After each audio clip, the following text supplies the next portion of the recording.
Lord. యేసుక్రీస్తు వారి పరిశుద్ధమైన నామంలో మీ అందరికీ వందనాల శుభాలు తెలియపరుస్తున్నానండి. యోబు గ్రంథం 11వ అధ్యాయం 15వ వచనం. నిశ్చయముగా నిర్దోషివై నీవు సంతోషించదవు, నిర్భయుడవై నీవు స్థిరపడి ఉందువని దేవుడు మాకు సెలవిస్తున్నాడు. ఈ లోకంలో మనం ఏ పాపాలు చేయకుండా మన మీద మనుషులు యుద్ధానికి వచ్చినప్పుడు, ఈ లోకంలో మనము ఏది చేయకుండా కూడా ఆ నింద ఆ అబండ మన మీద వేసినప్పుడు, మనం నిర్దోషులుగా ఉన్నా కూడా దోషం మన మీద వేసి రుద్దినప్పుడు దేవుడు ఖచ్చితంగా మనతో ఉండి మనల్ని సంతోషపరుస్తాను అని దేవుని వాక్యం సెలవిస్తుందండి. ఈ లోకంలో మనము తప్పు చేయలేదు అని ఎవరి దగ్గరికి పోయి చెప్పినా కూడా, నువ్వు తప్పు చేయకుంటే వాళ్ళు ఎందుకు అలా చెప్తారని మనల్ని చోర్రు కానీ వాళ్ళు అంటూ ఉంటారు. దేవుడైతే ఆయనకి హృదయ అంతరంగాలు తెలిసిన దేవుడు కాబట్టి మనము చేస్తామా లేదా ప్రతి ఒక్కటి దేవునికి తెలుసండి. అందుకనే మనం ఈ లోకంలో నిర్దోషంగా మనం ఈ లోకంలో ఎలా జీవించాలి, దేవుని వాక్యానుసారంగా జీవించాలా. మనలో ఈ లోకానుసారమైనటువంటి పాపము మనలో ఉండి అది ఇది మనం శోధిస్తూ ఉంటుంది, సాతాను శోధిస్తూ ఉంటుంది.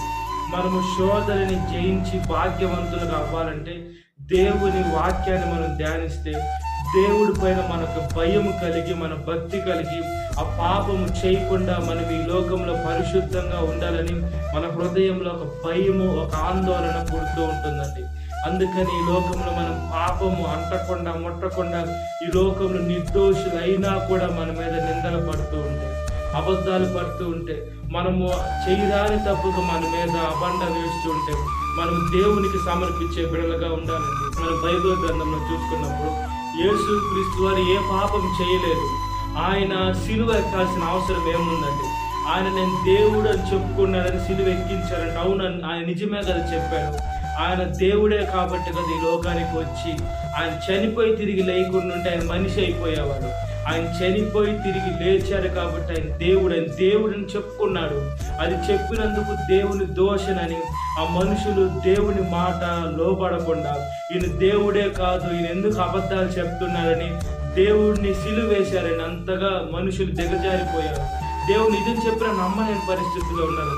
మనం నిజం చెప్పిన మనుషులు ఎవరు నమ్మలేదు. దేవుడు నమ్మి మనతో ఉండి మన నిర్దోషత్వాన్ని చూసి మన హృదయాన్ని సంతోషపరిచి జవాబు ప్రతి ఒక్కరికి మనం ఎక్కడైతే అవమానపడ్డామో అక్కడ దేవుడు రెండొంతులుగా ఆశీర్వదిస్తాడు. కాబట్టి ఆయన వాక్యానుసారంగా బ్రతుకున్నట్లుగా ప్రార్థన. మహాపరిశుద్ధాత్మ దేవ, మా ప్రియ పరలోకపు తండ్రి, ఒకసారి జ్ఞాపకం చేసుకోండి అయ్యా. మేము ఈ లోకంలో నిర్దోషులుగా బ్రతికేదానికి మంచి భాగ్యాన్ని ప్రసాదించండి అయ్యా. ఈ లోకంలో సాతాను మమ్మల్ని ముంచివేయాలని, మమ్మల్ని ఎంతగానో ఇబ్బంది చేయాలని సాతాను తన ఆచరణను ప్రయత్నిస్తుంటుందయ్యా. సాతాను పైన మేము పూర్తిగా జయము పొందుకునే శక్తిని దయచేయండి అయ్యా. మా జీవితాన్ని మీ పాదాల ముందు పెడుతున్నానయ్యా. మీ వాక్యము మా పాదములకు దీపమై ఉంటుంది, మా త్రోవకు వెలుగై ఉన్నటువంటి మీ వాక్యాన్ని మేము నడుచుకునే శక్తిని దయచేయండి. మీ వాక్యము రెండంచెలు కలిగిన ఖడ్గం ఇట మాకు వర్తిస్తుంది, అక్కడ ఎదురుగా ఉన్నటువంటి మనుషులకు వర్తిస్తుంది. కాబట్టి వాక్యానుసారంగా నేను బ్రతకాలి, బ్రతికేదానికి మంచి జీవితాన్ని దయచేయండి. ప్రతి ఒక్క పాపాన్ని నజరేయుడైన యేసుక్రీస్తు వారి పరిశుద్ధమైన నామములో కడిగి వేయండి.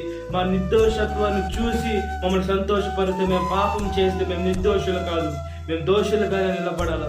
మేము పాపం చేయకుంటే మేమేం చేయలేని పాపాలు మా మీదకు వచ్చి నిందగా పడితే అవి మా నిర్దోషత్వం. కాబట్టి ఒకసారి జ్ఞాపకం చేసుకొని మీ బిడ్డలుగా మీ సొత్తుగా మీ ఆయుధంగా బ్రతికే మంచి మనసును దయచేయమని సాతాను శోధన ప్రతి ఒక్క బిడ్డని విడుదల దయచేసి వాక్యం విట్టిన ప్రతి ఒక్క బిడ్డని పేరు పేరున జ్ఞాపకం చేసుకుని దినకాలం తెలియపమని నజరేయుడైన యేసుక్రీస్తు వారి పరిశుద్ధమైన నామములో మిక్కిలి విడుదల ఇచ్చున్నాను నా పరలోక తండ్రి. ఆమేన్.